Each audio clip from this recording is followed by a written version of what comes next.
Genesis chapter 40. Inexplain ni Joseph ang mga panaginip. Isang araw, may nagawa ang taga-serve ng wine at ang head ng mga panadero na hindi nagustuhan ng hari ng Egypt. Nagalit ang hari sa dalawang officials na ito at kinulong sila sa bahay ng kapitan ng mga guard, kung saan nakakulong din si Joseph. Matagal silang nakakulong doon at si Joseph ang inassign na kapitan para mag-serve sa kanila. Isang gabi sa kulungan, nanaginip yung taga-serve ng wine at yung head ng mga panadero, at may kanya-kanyang meaning yung panaginip nila. Nung umaga na, pagpunta ni Joseph sa kanila, napansin niyang mukha silang problemado. Tinanong niya sila, "Bakit parang ang lungkot-lungkot niyo ngayon?" Sumagot sila, "Pareho kasi kaming nanaginip at wala man lang makapag-explain kung ano ang ibig sabihin nun." Sabi ni Joseph, "Ang Diyos ang nagbibigay ng kakayahang mag-explain ng panaginip. Ikwento niyo sa akin yung panaginip niyo." Sabi nung nagsiserve ng wine, "Nanaginip ako. Meron daw puno ng ubas sa harap ko. May 3 sanga ngayon. Kakatubo pa lang ng mga dahon, namumulaklak agad yung puno. Tapos, nahinog na yung mga ubas.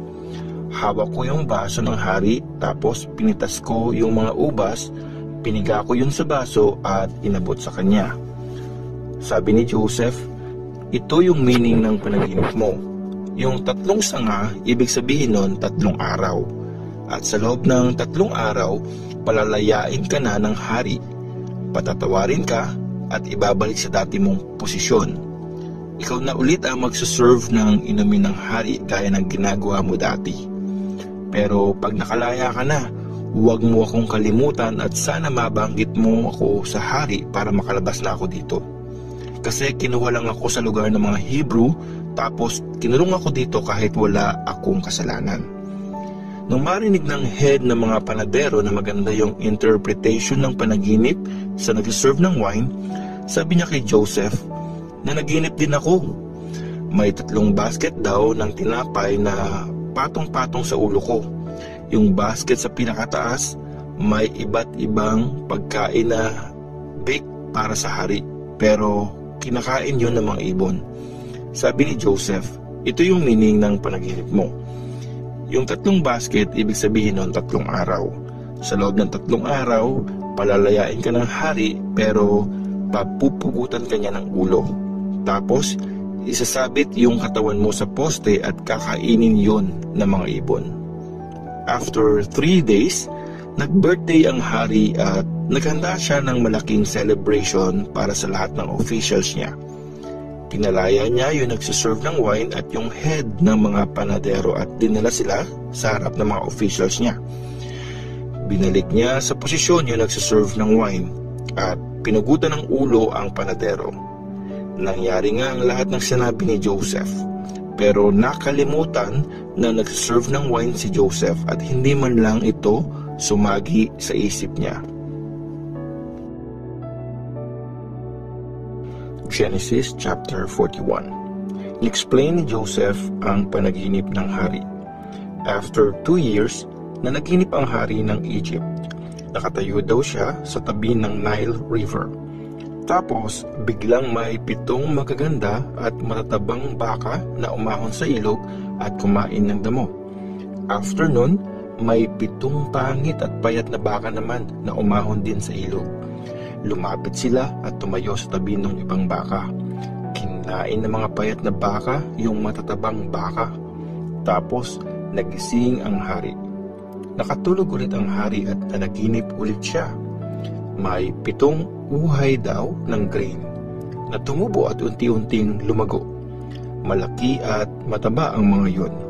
After nun, may tumubo pang 7 uhay ng grain, pero payat at lanta ang mga yon dahil sa init ng hangin sa desert. Tapos, kinain ng mga payat na grain yung matataba. Nagising ang hari at na-realize niyang panaginip lang pala yun.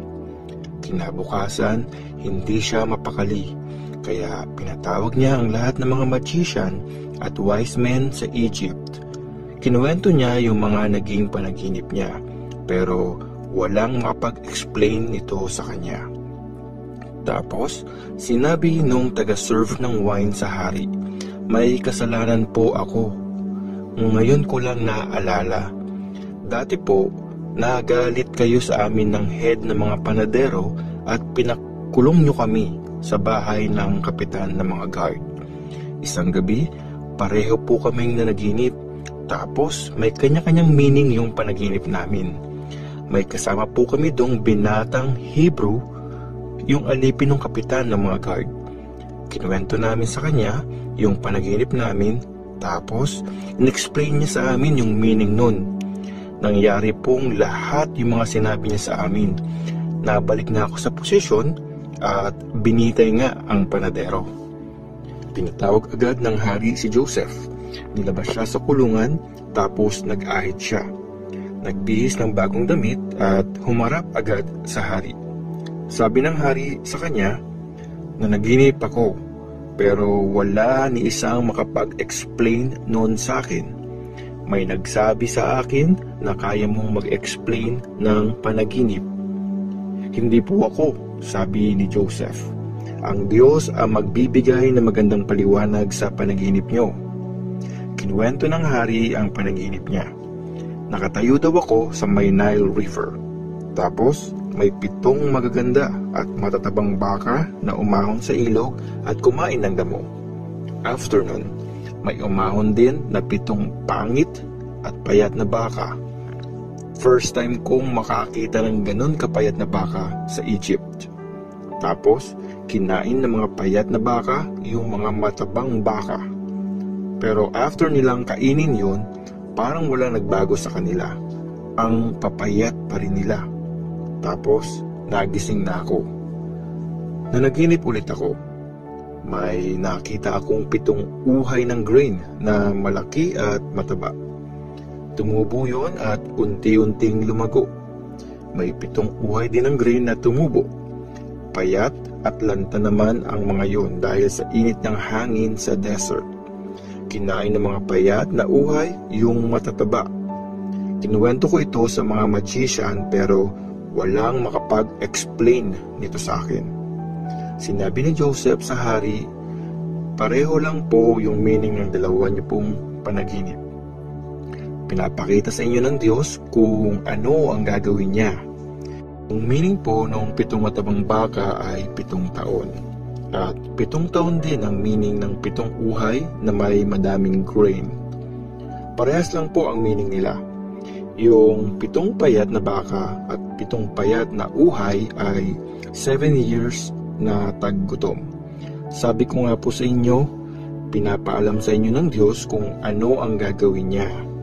Sa loob ng 7 years, magiging masagana ang buong Egypt. Pagkatapos nun, 7 taon na taggutom naman. Makakalimutan ng lahat ang masaganang taon ng Egypt kasi masasalanta sila ng taggutom. Hindi na nila maaalala ang masaganang taon dahil sa sobrang tindi ng taggutom na kasunod nun. Mahal na hari, 2 beses nyo yang napanaginipan. Ibig sabihin, tinakda na yan ng Diyos at malapit nang mangyari. Kaya ngayon, pumili kayo ng taong matalino at may kakayahang mamahala sa buong Egypt. Tapos, mag-assign kayo ng mga magsusupervise sa lupain para ipunin ang 20% ng mga ani sa loob ng 7 taon sagana ang harvest. Ipakolekta nyo sa kanila ang lahat ng pagkain sa time na yon. Tapos, ipaimbak nyo ang mga yon sa mga bodega ng mga city at pabantayang mabuti. Yung mga naipong pagkain ay gagamiting supply sa paparating na 7 years na tagutom sa Egypt para hindi mamatay sa gutom ang mga tao. Ginawang governor si Joseph sa Egypt. Nagustuhan ng hari at ng mga officials niya yung plano ni Joseph. Sinabi ng hari sa kanila, may iba pa bang pwedeng mamuno dito bukod kay Joseph? Nasa kanya ang Espiritu ng Diyos. Sinabi ng hari kay Joseph, Pinakita sa iyo ng Diyos ang lahat ng ito, kaya alam kong wala nang mas matalino at marunong pa kesa sa iyo. Ikaw ang gagawin kong in charge sa buong bansa. Susundin ng lahat ang mga utos mo. Ako lang ang mas mataas kesa sa iyo kasi siyempre hari ako. Ina-appoint kita ngayon bilang governor ng buong Egypt. Inalis ng hari ang singsing niya na may seal at sinuot ito kay Joseph. Binihisan din siya ng mamahaling damit at sinuotan ng gold na kwintas. Binigay din kay Joseph yung pangalawang sasakyan ng hari. Tapos pagdadaan siya, meron siyang tagasigaw ng magbigay galang ang lahat. Ginawang governor si Joseph sa Egypt. Sinabi pa ng hari kay Joseph, ako ang hari, pero walang kahit sino dito sa Egypt ang pwedeng gumawa ng kahit ano nang hindi mo pinapayagan. Binigyan niya si Joseph ng bagong pangalan, Zaphenath-Paneah. Pinakasal sa kanya si Asenath, anak ni Potiphera, yung priest sa city ng Heliopolis. Namuno nga si Joseph sa buong Egypt. Nag-start si Joseph mag-serve sa hari nung 30 years old siya. Tapos, umalis siya sa palasyo at pumunta sa iba't ibang lugar sa Egypt. 7 years naging sagana ang harvest sa buong Egypt. Inipon ni Joseph ang lahat ng harvest na pagkain sa mga city. Tinago niya sa bawat city yung mga ani na galing sa mga bukid sa paligid noon. Sobrang dami ng mga na-harvest na pagkain, parang buhangin sa dagat. Sa sobrang dami, hindi niya na ni-record ang mga yon. Bago dumating ang panahon ng taggutom, nagkaroon ng 2 anak si Joseph kay Asenath. Manase ang pinangalan niya sa una niyang anak kasi sabi niya, pinalimot na sa akin ng Diyos ang lahat ng paghihirap ko at pamilya ng tatay ko. Ephraim naman ang pinangalan niya sa pangalawa kasi sabi niya, binigyan ako ng Diyos ng mga anak doon sa lugar kung saan ako naghirap. Natapos ang 7 years na sagana ang harvest sa Egypt at nagsimula ang 7 taong taggutom. Gaya ng sinabi ni Joseph, walang pagkain ang ibang mga bansa pero may pagkain sa buong Egypt. Nung nagugutom na ang mga Egyptians, humingi sila ng pagkain sa hari. Sinabi ng hari sa lahat ng Egyptians, pumunta kayo kay Joseph. Gawin niyo kung anong sabihin niya. Lalong lumala ang tagutom sa buong Egypt. Kaya binuksan ni Joseph ang lahat ng mga bodega at binentahan niya ng pagkain ang mga Egyptians. Lumala ang tagutom sa lahat ng mga bansa. Kaya nagpuntahan sila sa Egypt para bumili ng pagkain kay Joseph. Genesis chapter 42. Nagpunta sa Egypt ang mga kapatid ni Joseph. Nang mabalitaan ni Jacob na may pagkain sa Egypt, sinabi niya sa mga anak niya, ano, magtitinginan na lang ba kayo dyan? Balita ko, may pagkain daw sa Egypt. Pumunta kayo doon at bumili ng makakain para hindi tayo mamatay sa gutom. Pumunta nga sa Egypt yung 10 kapatid ni Joseph para bumili ng pagkain. Hindi pinasama ni Jacob yung nakababatang kapatid ni Joseph na si Benjamin kasi natatakot siya na baka may mangyayaring masama sa kanya. Pumunta nga sa Egypt yung mga anak ni Jacob para bumili ng pagkain. Ganon din ang ginawa ng ibang mga kababayan nila kasi tagutom na sa buong Kanaan. Dahil si Joseph ang governor ng Egypt, siya ang nagbebenta ng pagkain sa lahat ng mga tao. Dumating ang kapatid ni Joseph at nagbow sila sa harapan niya. Nang makita ni Joseph ang mga kapatid niya, nakilala niya sila pero hindi siya nagpahalata. Pagalit niya silang tinanong, taga saan kayo? Taga Kanaan po kami. Bibili po kami ng pagkain, sagot nila. Na-recognize ni Joseph ang mga kapatid niya pero hindi nila nakilala si Joseph. Naalala niya ang mga panaginip niya tungkol sa kanila at sinabi, "Mga spy kayo. Nagpunta lang kayo dito para malaman ang kahinaan ng bansa namin." "Hindi po, sir," sagot nila. "Bibili lang po kaming mga servants nyo ng pagkain kaya kami nandito. Hindi po kami mga spy. Magkakapatid kaming lahat at mga tapat po kaming tao." Sinabi ni Joseph sa kanila, "Hindi. Nagpunta lang kayo dito para alamin ang kahinaan ng bansa namin." Sumagot sila, "Sir, 12 po kaming magkakapatid. Taga Kanaan po ang tatay namin. Patay na yung isa naming kapatid at yung bunso naman kasama ngayon ng tatay namin." Pero sabi pa rin ni Joseph, "Sinabi ko na kanina, mga spy kayo. Ganito na lang, para malaman natin, sinusumpa ko sa pangalan ng hari, hindi kayo makakaalis hanggat hindi nyo dinadala dito ang bunso nyong kapatid. Isa sa inyo ang uuwi para kunin ang kapatid nyo. Tapos yung iba, maiiwang nakakulong dito para malaman ko kung totoo nga ang sinasabi nyo. Kung hindi, tama nga ang iniisip ko, mga spy nga kayo." Tapos, kinulong niya silang lahat ng 3 araw. Noong pangatlong araw, sinabi ni Joseph sa kanila, "May takot ako sa Diyos kaya hahayaan ko kayong mabuhay. Pero sa isang kondisyon, kung talagang nagsasabi kayo ng totoo, maiwan dito sa kulungan ang isa sa inyo. Tapos, uuwi na yung iba para dalhin sa mga nagugutom niyong pamilya ang mga nabili niyong pagkain. Tapos, dalhin niyo yung bunso niyong kapatid sa akin. Diyan ko malalaman kung totoo nga ang sinasabi niyo. Pag ganon, hindi kayo mamamatay." Pumayag silang lahat.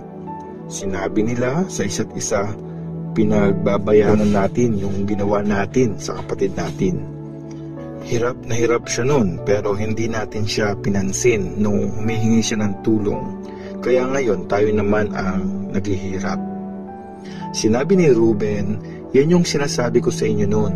Huwag nating saktan yung bata." Pero di kayo nakinig. Ngayon tuloy, nagbabayad tayo sa pagkamatay niya. Hindi nila alam na naiintindihan ni Joseph yung sinasabi nila kasi may interpreter siya pag nakipag-usap sa kanila. Umalis muna si Joseph at umiyak. Tapos nung okay na siya, bumalik siya at nakipag-usap ulit sa kanila. After nun, hiniwalay niya si Simeon at ginapos sa harap nila. Pumalik ang kapatid ni Joseph sa Kanaan. Inutos ni Joseph na punuin ng pagkain ang mga sako ng mga kapatid niya at ilagay doon yung perang pinambayad nila. Pinabaunan pa niya ang mga ito ng makakain nila sa pag-uwi nila at ganun nga ang ginawa sa kanila. Kinarga nila ang mga biniling pagkain sa mga donkey at saka sila umalis. Nung tumigil sila sa isang lugar para magpalipas ng gabi, binuksan ng isa sa kanila ang sako niya para magpakain ng donkey. Tapos, nakita niya yung pera niya sa loob ng sako. Sinabi niya sa mga kapatid niya, "Hala, binalik sa akin yung pera ko. Nandito sa sako." Nanginig sila sa takot at sinabi nila sa isa't isa, "Ano itong ginawa ng Diyos sa atin?" Pagdating nila sa Kanaan, kinuwento nila sa tatay nilang si Jacob ang lahat na nangyari sa kanila. Sabi nila, "Grabe magsalita sa amin yung governor ng Egypt. Pinagbintangan ba naman kaming nag-eespiya sa bansa niya? Pero sabi namin, mga tapat po kaming tao, hindi kami mga spy. 12 kaming magkakapatid sa isang tatay. Patay na ang isa naming kapatid. Tapos yung bunso naman, naiwan sa Kanaan kasama ng tatay namin." Tapos sabi ng governor, "Para malaman ko kung totoo nga ang sinasabi nyo, isa sa inyo ang maiiwan dito. Tapos yung iba, pwede nang umuwi dala ang pagkain para sa nagugutom yung pamilya. Dalhin nyo dito yung bunso nyong kapatid. Doon ko lang malalaman kung tapat nga kayo at hindi mga spy. Ibabalik ko din sa inyo ang kapatid nyo. Tapos, pwede pa kayo magstay dito at magnegosyo. Nung inalis na nila yung laman ng mga sako, nakita nila yung mga pera nila doon. Natakot silang lahat, pati ang tatay nila. Sinabi sa kanila ng tatay nila, "Gusto nyo bang mawala sa akin ang lahat ng mga anak ko?" Wala na si Joseph, wala na din si Simeon. Tapos ngayon, gusto nyo pang dalhin doon si Benjamin? Napakahirap nito para sa akin. Sinabi ni Reuben sa tatay niya, "Pag hindi ko po nabalik si Benjamin sa inyo, patayin nyo ang dalawang anak ko. Basta ako po ang bahala sa kanya. Ibabalik ko siya sa inyo." Pero sabi ni Jacob, "Hindi nyo isasama ang anak ko. Namatay na ang kuya niya at siya na lang ang naiwan. Baka may mangyari pa sa kanya sa daan. Matanda na ako at mapapatay niyo ako sa ginagawa niyong yan."